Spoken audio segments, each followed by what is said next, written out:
Movie కల్కి 2898 AD విడుదలకు మరో వారం రోజులే మిగిలిన్నాయి. ఇప్పటిదాకా ఇండియన్ ఫిలిం హిస్టరీలో లేని విధంగా 600 కోట్లకు పైగా బడ్జెట్ తో పాన్ వరల్డ్ రేంజ్ లో తెరకెక్కిన ఈ చిత్రం ఈ నెల 27న ప్రేక్షకుల ముందుకు రానుంది. ఒక రోజు ముందు యుఎస్ సహా పలు దేశాల్లో ప్రీమియర్స్ కూడా పడబోతున్నాయి.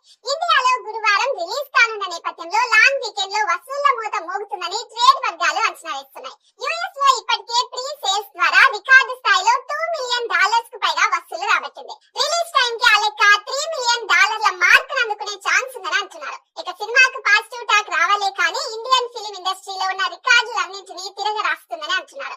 మరోవైపు మేకర్స్ ప్రమోషన్స్ తో బిజీగా ఉన్నారు. ప్రస్తుతం ప్రభాస్ ముంబైలో హల్చల్ చేస్తున్నారు. ఇప్పటికే ముంబైకి చేరుకున్నాడు డార్లింగ్. ప్రభాస్ ఎయిర్పోర్ట్ కు సంబంధించిన ఫోటోలు సోషల్ మీడియాను షేక్ చేస్తున్నాయి. ఇక ఈ మధ్య ప్రభాస్ చాలా స్టైలిష్ గా కనిపిస్తున్నాడు. లేటెస్ట్ లుక్ లో మస్తున్నాడని కామెంట్స్ చేస్తున్నారు ఫ్యాన్స్. ఇక కల్కి ప్రీ రిలీజ్